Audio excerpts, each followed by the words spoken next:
옛날 어느 산골 마을에 권영감 부부가 살았습니다. 두 부부는 비록 가난했지만 무척이나 사이가 좋았답니다.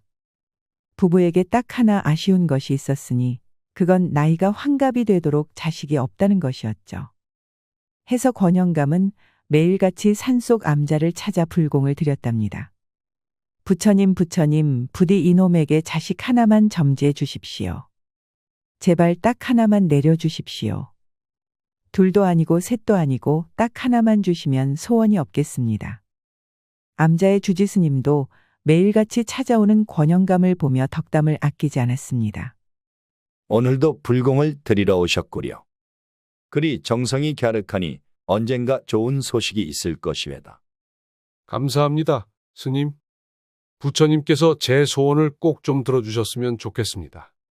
그러던 어느 날이었습니다. 권영감이 밭을 갈다 지쳐 깜박 잠들었는데 웬 백로 한 마리가 머리 위를 빙빙 맴도는 것이 아니겠습니까? 신기해서 손을 내밀었더니 새가 탁하고 그 위에 내려앉는 것이었죠. 너무나도 생생해서 권영감은 부인에게 꾸미기를 들려주었지요. 아이고, 참으로 상서로운 꿈이구려. 이건 필시 부처님이 우리 소원을 들어주시려는 것 같습니다. 임자 생각도 그렇소. 내 생각에도 그 꿈은 태몽이 분명하외다. 그러나 그 꿈을 꾸고도 몇 달이 지났건만 아이가 생길 기미는 콧배기도 보이지 않았지요. 이제나 저제나 기다리던 권영감도 마침내 풀이 죽고 말았답니다. 아무래도 우리 팔자의 아이는 없는 것 같구려. 휴, 부처님도 무심하시지. 정말 미안합니다, 영감. 네, 영감에게 고개를 들 낯이 없습니다, 정말. 부인이 어찌 미안해하시오? 이게 다 내가 부족한 탓이지. 그러니 이제 아이는 있고 우리끼리라도 오순도순 삽시다. 며칠 후 권영감이 도끼를 들고 산에 나무를 하러 올라갔을 때였습니다. 나무에 도끼질을 딱 한 번 했는데 아니 이게 무슨 일이랍니까? 나무가 흔들리더니만 웬 수박만한 새알이 꼭대기에서부터 대굴대굴 굴러 내려오는 것이 아니겠습니까? 권영감은 깜짝 놀랐지요. 새알이 참으로 크기도 하구나. 가져가서 부인이랑 같이 나누어 먹어야겠다. 새알을 짊어지고 돌아온 권영감은 부인에게도 보여주며 자랑을 했답니다. 부인, 이렇게 큰 새알을 본 적 있소? 난 생전 처음 보는 것 같소. 어머, 무슨 새알이 저리도 큽니까? 참으로 신기합니다, 정말. 자이럴 게 아니라 오늘은 이 새알을 지글지글 붙여서 몸보신을 합시다. 권영감이 새알을 깨려고 탁 쳤는데 아니 이게 또 무슨 일이랍니까? 알껍질이 반으로 갈라지자 그 안에 웬 예쁜 여자아이가 있는 게 아니겠습니까? 알에서 사람이 태어난 것이 너무나도 신기했지만 그래도 부부는 무척 기뻤답니다. 여보, 이것 좀 보세요. 안에 아이가 들어있어요. 그러게요. 부처님이 우리 소원을 들어주셨나 보. 두 부부는 기뻐하며 아이를 정성껏 보살폈지요. 그리고 부처님께서 베푼 은혜라는 뜻에서 선예라고 이름을 지었답니다. 권영감 부부는 선예를 사랑으로 키웠고 선예도 그런 권영감 부부의 마음에 답해 착하고 아름다운 소녀로 자라났답니다. 그렇게 선예가 태어난 지 보름도 되지 않아 산골 마을에 불길한 일이 일어나고야 말았답니다. 마을 한가운데 우뚝 선 당나무가 그만 벼락을 맞았지 뭡니까? 마을을 수호하는 당나무가 벼락불로 불타버리자 마을 사람들은 산신령이 분노한 거라며 수군댔지요. 산신령께서 화가 나셨다면 이거 보통 일이 아니야. 마을 주변이 다 산인데 우리가 산신령님 심기를 거스르고 어찌 살 수 있겠어? 그러게나 말이오. 조상대대로 살아온 마을인데 이걸 어쩌면 좋겠는지 모르겠구먼. 그러고 보니 이게 다 선혜가 태어나면서 생긴 일 아닌가? 말이야, 바른 말이지. 사람이 알에서 태어났으니 이게 재수없는 일이지 뭔가? 그래, 맞아. 선혜는 저주를 받고 태어난 것이 틀림없어. 사람들은 수군대며 선악나무가 불탄 것을 선예 탓으로 돌리는 것이었죠. 하지만 권영감은 꿈쩍도 안 했습니다. 환갑이 되어 어렵사리 본 자식인데 저주라니. 천부당 만부당한 소리였죠. 해서 권영감 부부는 마을 사람들의 원성에도 불구하고 선예를 소중하게 길렀답니다. 선예는 권영감 댁에서 무럭무럭 자라났지요. 그렇게 자라난 선예는 몰라보게 이뻐졌답니다. 선예의 미색은 심지어 이웃 마을에도 소문이 퍼져 그 얼굴을 한번 보겠다고 찾아오는 사람들까지 있었더랬지요. 어디 그뿐입니까? 선예는 하나를 배우면 열을 알 정도로 똑똑했지요. 해서 10살이 넘을 무렵에는 마을 훈장이 가르칠 것이 없다고 할 정도였답니다. 권영감은 늙음하게 본 딸이 너무나도 귀여워서 매일 벙글벙글 웃으며 살 정도였죠. 그렇게 세월이 흘러 어느새 선예의 나이가 16이 되던 해였습니다. 산골 마을에 큰 시련이 닥쳐오고 말았지요. 깊은 태백산에서 내려온 커다란 호랑이가 하루가 멀다 하고 마을을 습격하는 것이었죠. 어젯밤에도 또 마을에 호랑이가 내려왔던 것 같아. 자네들 어제 호랑이 울음소리 들었나? 난 울음소리만 들은 게 아니라 직접 두 눈으로 보고 말았다네. 아니 글쎄 집채만한 호랑이였다니까? 그게 벼랑간 나타나더니 이웃집 송아지를 쾅 물어 가는 게 아니겠나? 이거 호랑이가 무서워서 밤에는 밖에 나와보지도 못하겠어. 호랑이는 애꾸에 덩치가 산만했는데요. 밤만 되면 돼지며 소며 가축을 물어가더니만 급기야 마을 사람들까지 덮쳐 잡아가는 게 아니겠습니까? 보다 못한 사냥꾼들이 나서서 호랑이를 잡으려고 했지만 오히려 잡혀 먹히고 옷까지만 남기고 말았지요. 그 뒤로 호랑이가 더욱 날뛰는 통에 마을 사람들이 여러 죽어나가는 것이었습니다. 정말 재앙이로구먼. 이게 다 우리 마을에 소신이 사라져서 그런 것이오. 선의 탓이 확실해. 그것이 태어나고 나서 도대체 제대로 되는 일이 없어. 마을 사람들은 호환으로 사람들이 죽어나가자 모든 것을 선의 탓으로 돌리면서 험악해지고 있었습니다. 호랑이가 무서워서 어디 살겠나? 권영감한테 가서 당장 선혜를 마을에서 쫓아내자고 해야겠어. 쫓아내다 뿐인가? 아예 그것을 산신령께 바쳐서 노염을 풀어야지 않겠어. 이럴 게 아니구먼. 말만 하지 말고 어서 권영감한테 가세. 성남 마을 사람들은 권영감 댁에 때로 몰려와서 선예를 내놓으라 아우성을 쳤답니다. 권영감 부부는 죽어도 딸을 내놓지 않겠다며 문을 부여잡고 버티고 섰지요.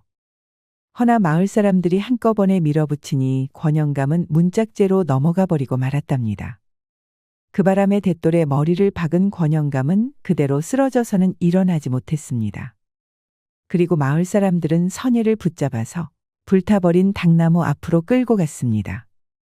사람들은 새끼줄을 가져다 선예를 나무 밑둥에 꽁꽁 묶었습니다. 산신령이 노에 당나무가 타버렸으니 호랑이에게 재물을 바쳐 달래야 한다는 것이었죠.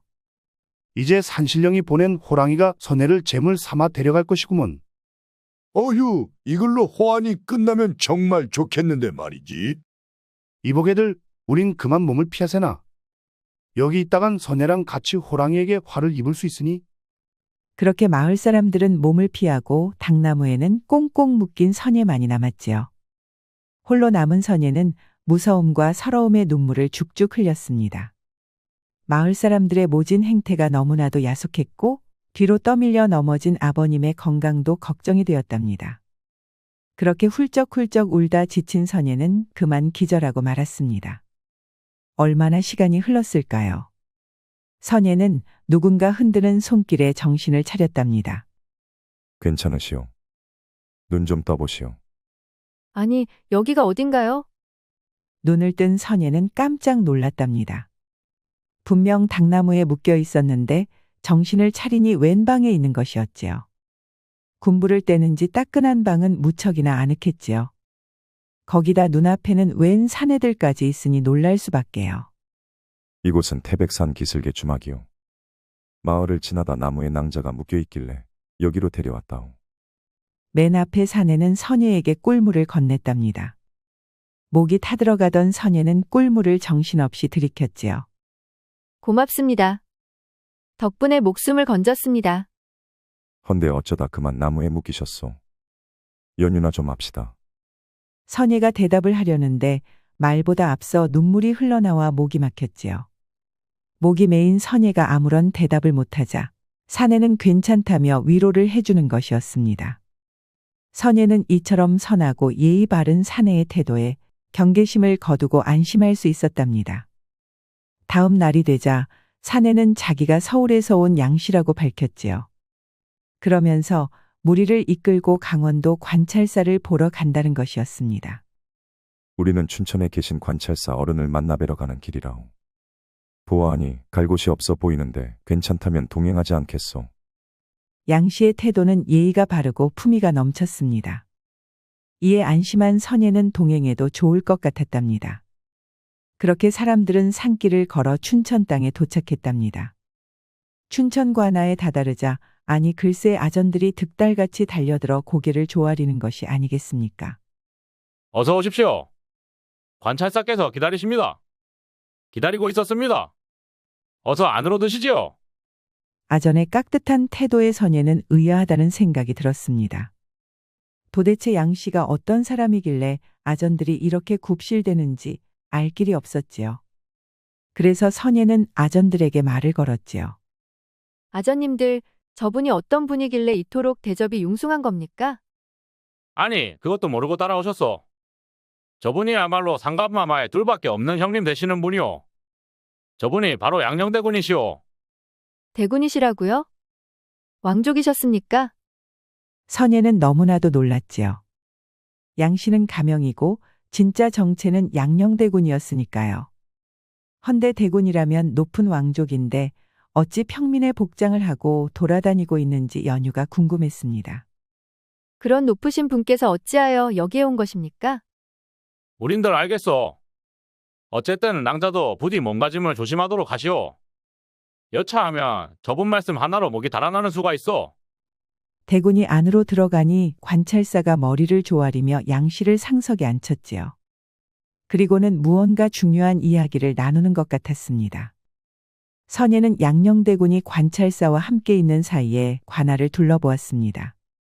관아에는 아전이다 포졸이다 바쁘게 돌아다니고 있었는데요. 한켠에 어쩐지 불길해 보이는 사내들이 여럿 있는 게 아니겠습니까? 관복도 입지 않고 아무렇게나 바닥에 퍼질러 앉은 사내들은 무척이나 불량했고 꺼림직한 눈빛이었습니다. 뭔가 잘못됐다는 생각에 선예는 양녕대군이 들어간 방으로 뛰어가 엎드렸지요. 대군, 드릴 말씀이 있습니다. 아직 말이 끝나지 않았는데 이 무슨 무례입니까? 처소에 가서 기다리도록 하시오. 이곳은 위험합니다. 밖에 심상치 않은 사내들이 잔뜩 있습니다. 그러자 문이 벌컥 열리더니 양녕대군이 심각한 얼굴로 나왔습니다. 참말이오. 제 목숨을 걸겠습니다. 그렇다면 거기로 갑시다. 앞장서시오. 선예는 위험하다며 한사코 말렸지만 양녕대군은 막무가내였습니다. 하는 수 없이 선예는 양녕을 그 꺼림직한 사내들이 있는 곳을 안내했지요. 양녕대군은 불량한 사내들의 무리 앞에 떡하니 버티고 섰답니다. 내 놈들이 바로 그 심상치 않는 자들이렸다. 양녕과 사내들은 한참을 눈싸움을 했답니다. 선예는 가슴이 조마조마해서 견딜 수가 없었습니다. 팽팽한 공기가 흐르고 금방이라도 무슨 일이 벌어질 것만 같았지요. 자칫 양녕대군이 해를 입으면 어쩌나라는 생각에 선예는 금방이라도 정신이 나갈 것 같았지요. 아니 그런데 이게 뭔 일이랍니까? 갑자기 양녕과 사내들이 껄껄껄 웃으면서 부둥켜 앉는 것이 아니겠습니까? 반가워하는 모습이 마치 오랫동안 떨어져 있던 형제를 만나는 것 같았지요. 선예는 이게 도대체 무슨 일인지 몰라서 눈만 동그랗게 떴답니다. 낭자를 놀라게 했구려. 이 자들은 내 직속 사냥꾼들이라오. 나와 함께 수많은 야수를 사냥해왔지. 놀랐습니다. 전 또 무슨 일이 일어날 줄만 알고. 괜찮소. 이번에 애꾸 호랑이가 태백산에 나왔다 하여 이들을 불러들였다오.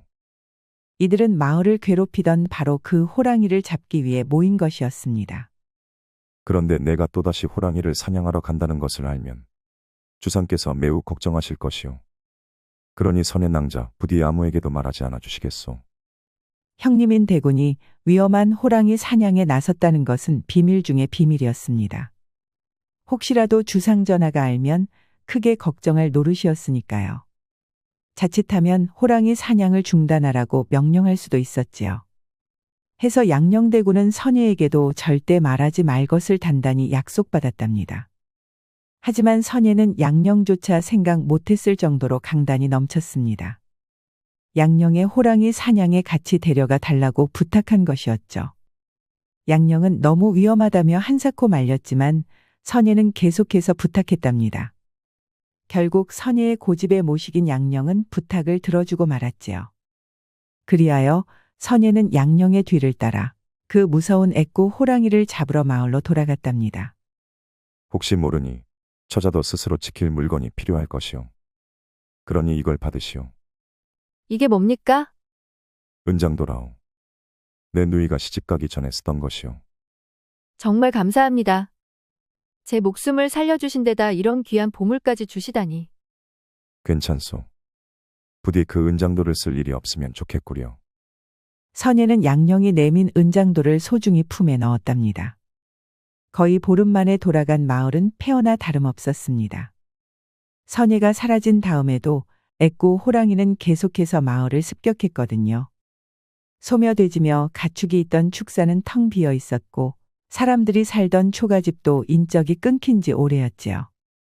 아무도 없는 마을에는 드문드문 호랑이의 발톱 자국만 남아 스산함을 더하고 있었답니다. 걔 아무도 없느냐? 우리는 관찰사께서 보낸 호랑이 사냥꾼들이다. 이제 안심해도 좋다. 숨어 있다면 나오고 도움이 필요하면 큰 소리로 대답하거라. 차마 양녕대군이 있다는 것을 밝힐 수 없었던 사냥꾼들은 관찰사의 이름을 대며 사람들을 불러 모았지요. 한참을 돌아다닌 끝에 불과 한 줌밖에 안 되는 마을 사람들을 찾아낼 수 있었습니다. 그 중에는 선예의 양어머니도 있었지요. 선예는 못 본 사이 10년은 더 늙어 보이는 양어머니를 부둥켜 안고 한참을 울었답니다. 아이고 선예야. 난 네가 꼼짝없이 호랑이에게 물려갔는 줄 알았지 뭐냐. 아닙니다. 여기 계신 사냥꾼 나리들이 절 구해주셨지요. 다행이다. 참말로 다행이다. 이는 분명 부처님께서 도우신 것이야. 허나 양아버지 권영감의 모습은 어디에도 찾을 수 없었답니다. 선예가 양아버지가 어디에 있냐고 묻자 양어머니는 또다시 눈물을 죽죽 흘렸지요. 아니 글쎄 양아버지 권영감은 선예가 마을 사람들에게 잡혀가는 그날 병이나 죽고 말았다지 뭡니까. 아끼던 딸아이를 빼앗긴 탓에 시름시름 앓다가 그만 보름도 안 되어 불기에 객이 되었던 것이지요. 그 말에 선예는 바닥에 주저앉아 대성통곡을 했지요. 아니, 멀쩡한 처녀를 저주받은 걸로 몰다니. 거기다 그걸로 모자라 호랑이의 제물로 바치려고 했다. 이 천하의 못된 것들 같으니라고. 그러고도 목숨이 아까워 이렇게 숨어 있었느냐. 양녕대군의 불호령이 떨어지자 마을 사람들은 모두 선예 앞에 엎드려 빌었답니다. 선혜야, 정말 미안하다. 그때는 우리가 목숨이 아까워 그랬다. 제발 용서해다오. 그래, 선혜야. 우리라고 그러고 싶었겠니? 그저 횡익이 두려워 그랬던 것이니 네가 우리를 이해해서 사냥꾼 다리들께 말 좀 잘내다오. 선예는 마을 사람들의 비굴한 모습에 맥이 탁 풀렸습니다. 이런 사람들을 같은 마을 사람이라며 의지하고 살았다고 생각하니 화가 나는 게 아니라 한심하다는 생각뿐이었죠. 하지만 그냥 놔뒀다간 양녕대군이 이들을 가만두지 않을 것 같았습니다. 해서 양녕대군께 한 번만 용서해달라고 부탁해지요. 당신을 제물로 바치려던 자들을 용서해달라 이것이오. 네, 그러합니다.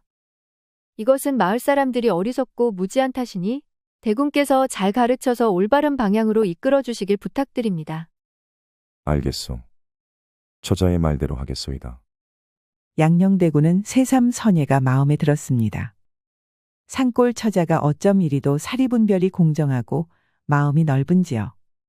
이런 마음가짐은 한양 도성의 교수들조차 따라가기 힘들어 보였지요. 거기다 외모도 어찌나 아름다운지요.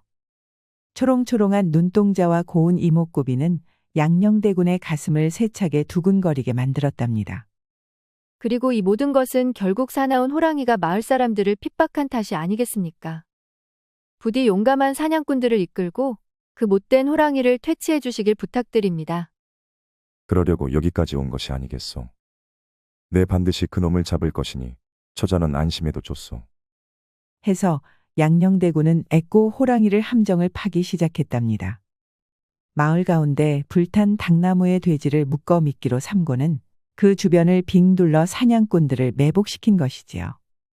만약 애꾸 호랑이가 돼지를 잡아먹으려 했다가는 그대로 벌집이 되고 말 것이었습니다. 뿐만 아니라 마을 곳곳에 함정을 파서 물샐 틈 없이 퇴로를 막았지요. 이건 다 양녕대군이 병법에 발각기에 할 수 있는 일이었습니다. 작업이 끝났을 무렵에는 어느새 날이 저물고 있었지요. 호랑이 잡을 준비를 마친 양녕대군은 조용히 밤하늘을 바라보고 있는 선혜를 찾아갔습니다. 준비는 잘 하셨습니까? 늘상 하는 일이라 별로 어려울 것도 없지. 이미 물샐 틈 없이 끝마쳤다오. 보고 있기만 해도 마음이 든든하군요. 역시 대단하십니다. 아니요. 나는 선의 처자, 당신이 더 대단하오. 그러면서 양녕대군은 선예의 손을 꼭 붙잡았습니다. 사내의 굳센 손을 접한 선예는 순간 전기가 오르는 것처럼 찌르르했답니다. 어쩜 그리 단단하고 믿음직한지 영원히 이 손을 놓고 싶지 않았지요. 선혜의 손을 잡은 양녕대군도 심장이 두근거려 감당이 어려울 지경이었습니다. 쿵쾅쿵쾅 방망이 치는 심장 소리는 어느새 선예에게도 전해질 정도였답니다. 선예는 양녕의 눈동자를 보며 뜨거운 눈물을 흘렸습니다. 평생 이렇게 사랑을 받아본 적이 있을까요? 부모님 외에는 누구에게도 환영받지 못한 선예에게 양녕이 베푼 친절은 마음에 사무칠 정도였답니다. 그날 당나무에 묶여 호랑이밥이 되길 기다리는 신세였는데 양녕 덕분에 살아남을 수 있었으니까요. 그렇게 손을 맞잡은 둘은 별이 총총이 뜬 밤하늘 아래에서 사랑을 속삭였답니다. 선예의 뜨거운 입김이 양녕의 목덜미에 닿았지요. 양녕의 굳센 팔은 선예를 뜨겁게 안았고요. 둘의 불타는 몸부림은 달림조차 부끄러워 구름 뒤에 숨을 정도였지요. 혹시라도 이를 그르치는 날에는 호랑이 밥이 되고 말 터였습니다. 불안감과 두려움이 있었지만 서로가 있다면 무서울 게 없을 것 같았지요. 그렇게 둘은 엿가락처럼 엉겨붙었습니다. 둘은 서로에 대한 뜨거운 사랑을 더는 숨기지 않겠다는 듯이 남김없이 쏟아부었지요. 그렇게 달과 별이 바라보는 가운데 두 사람의 사랑이 활짝 피어났답니다. 그렇게 며칠 밤이 지나고 보름달이 떴습니다. 밤이 깊어지자 애꾸 호랑이가 마을 어귀의 모습을 드러냈습니다. 호랑이는 달빛을 받으며 마을로 걸어 들어왔지요. 호랑이가 그대로 미끼인 돼지를 덮치는 순간 사냥꾼들의 활이 일제히 시위를 떠났습니다. 호랑이는 눈 깜박할 사이에 고슴도치꼴이 되었지요. 사냥꾼들은 함성을 질렀습니다. 강원도를 공포에 떨게 한 호랑이를 쓰러뜨렸으니 기뻐할 수밖에요. 숨어있던 마을 사람들도 우르르 나와서 함께 소리치고 기뻐했답니다. 아니 그런데 이게 뭔 일이랍니까? 호랑이를 살펴본 사람들이 모두 비명을 지르는 것이 아니겠습니까? 양녕대군이 뛰어가서 보니 아니 이게 무슨 일이랍니까? 잡힌 호랑이의 두 눈이 다 멀쩡한 것이었지요. 애꾸 호랑이가 아니었던 것입니다. 그때였습니다. 벼랑간 커다란 호랑이 울음소리가 들려왔습니다. 소리가 마치 천둥치듯 엄청나게 우렁차고 무시무시했지요. 사람들은 모골이 송연해졌습니다. 저 소리야말로 애꾸 호랑이가 내는 소리가 틀림없었으니까요. 교활한 애꾸 호랑이는 마을에 수하를 먼저 보내서 함정인지 아닌지 살펴보게 했던 것이었습니다. 호랑이다. 애꾸 호랑이가 나타났다. 사방에서 호랑이들이 나타났습니다. 애꾸 호랑이를 뒤따라온 수하들이었지요. 이어서 집채만한 호랑이가 달빛 아래 모습을 드러냈지요. 하얀 털의 애꾸는 저놈이야말로 그 유명한 시기노 애꾸 호랑이였습니다. 겁먹지 마라. 활을 쏴서 놈들을 쓰러뜨려라. 양녕대군의 호령의 사냥꾼들은 정신을 차렸습니다. 호랑이들이 포효를 터뜨리며 덤벼들자 사냥꾼들은 활과 칼로 맞서 싸웠지요. 순식간에 마을이 피로 물들었습니다. 사냥꾼들은 용감하게 싸웠지만 호랑이의 수가 너무 많았지요. 용맹한 양령은 2마리나 되는 호랑이와 싸우고 있었지요. 호랑이가 발톱을 휘두르고 덤벼서 물려고 했지만 양령은 날쌔게 피하는 것이었습니다. 그 솜씨가 정광석화처럼 날랬지요.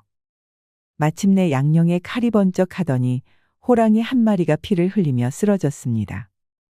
다른 한 마리는 그 서슬에 놀라 멀찍이 달아나 버렸지요. 그때였습니다. 갑자기 쿵 하더니 애꾸 호랑이가 하늘에서 떨어졌지요. 양령을 잡기 위해 저 멀리서 날아와 덮친 것이었습니다. 그 공격에 천하의 양령도 방법이 없었습니다. 그만 커다란 호랑이 몸뚱이에 깔리고 말았지요. 양령은 애꾸 호랑이로부터 빠져나오려고 몸부림을 쳤지만 인간이 어찌 맹수의 힘을 당해내겠습니까? 애꾸 호랑이가 그 커다란 아가리를 벌려서 금방이라도 양령을 물어뜯을 기세였지요. 아니 그런데 이건 또 뭔 일이랍니까? 양령을 물려던 애꾸 호랑이가 갑자기 펄쩍 뛰어오르는 것이 아니겠습니까? 이제 보니 양령을 구하기 위해 뛰어온 선예가 은장도로 호랑이의 옆구리를 찌른 것이었지요. 면도날보다도 예리한 은장도는 손잡이만 남기고 깊숙이 털가죽을 파고 들어갔습니다. 해서 천하의 애꾸 호랑이도 아픔에 펄쩍펄쩍 뛸 수밖에 없었지요. 고맙소, 선의 처자. 그 틈을 놓칠 양령이 아니었습니다. 양령대군은 날이 시퍼런 보검으로 단숨에 애꾸 호랑이의 목을 베어버렸지요. 소뚜껑만한 호랑이의 머리통이 바닥에 나뒹굴었습니다. 애꾸 호랑이의 커다란 몸뚱아리는 머리를 잃은 채 비틀거리다가 천지가 무너지는 소리를 내며 쓰러졌지요. 두목이 죽은 것을 눈치챈 것일까요? 애꾸 호랑이가 쓰러지자 나머지 호랑이들은 걸음아 날 살려라 달아나는 것이었습니다. 하지만 사냥꾼들이 쏜 화살의 대부분이 달아나다가 죽음을 면치 못했지요. 아마 살아남은 호랑이들도 다시는 민가로 내려올 생각을 하지 못할 것입니다. 대승이었습니다. 다음 날 아침 사냥꾼들은 쓰러뜨린 호랑이들의 가죽을 벗겼답니다. 거대한 애꾸 호랑이의 가죽까지 합쳐서 호랑이 가죽은 수십 개가 넘었지요. 양령대군은 제일 큰 애꾸 호랑이의 가죽은 상간마마께 올려보내고 절반은 고생한 사냥꾼들에게 골고루 나누어 주었습니다. 나머지 절반은 마을 사람들 몫으로 남겨서 다시 마을을 재건할 수 있도록 도왔지요. 그러면서 다시는 헛된 미신을 믿지 말라고 단단히 엄포를 놓았답니다. 그리고 성대하게 잔치를 열어 호랑이에게 희생당한 사람들의 넋을 위로했지요. 모든 일이 끝나자 양령대군은 또다시 유랑길에 나섰습니다. 왕의 형으로서 답답한 궁중 생활 대신 백성을 돕는 모험을 계속할 생각이었지요. 하지만 이번에는 혼자가 아니었습니다. 여행을 시작한 양령 옆에는 아름답고 영특한 선예가 있었답니다. 대군, 이제 어디로 가실 것입니까? 이번에는 한양으로 갑시다. 한양 땅에서 낭자는 이 양령과 혼례를 치를 것이요. 대군, 농이라면 지나치십니다. 저처럼 미천한 여인이 어찌 대군의 배필이 되겠습니까? 농담이 아니라오. 아마 지금이라면 상감께서도 허락해 주실 것이요. 양령대군의 호언장담처럼 상감마마는 둘의 결혼을 허락했답니다. 형님인 양령대군의 목숨을 구한 선예에게 그 공을 높이 사서 정경 부인의 자리를 허락한 것이지요. 그렇게 둘은 경사스럽게 혼이 나였지요. 그날 이후로 양령대군과 대군 부인 선예는 평생을 믿고 사랑하며 행복하게 살았답니다. 또한 가끔은 한양을 빠져나와 백성을 괴롭히는 맹수를 퇴치하거나 도적대를 물리치곤 하였지요. 해서 양령대군의 모험담에는 아름다운 선혜의 이름이 빠지지 않았다고 합니다. 천생연분이라는 말이 있지요. 하늘이 정한 배필이라는 뜻인데 이것이야말로 의협심 넘치는 양령과 용감하고 현명한 선예에게 딱 어울리는 말이 아닌가 싶습니다. 우리 영상을 시청하신 모든 분들께 행복이 가득하길 기원하겠습니다. 구독과 좋아요, 알림 설정 부탁드려요. 이후에도 재미난 이야기가 많이 준비되어 있으니 다른 영상도 꼭 보러 와주세요.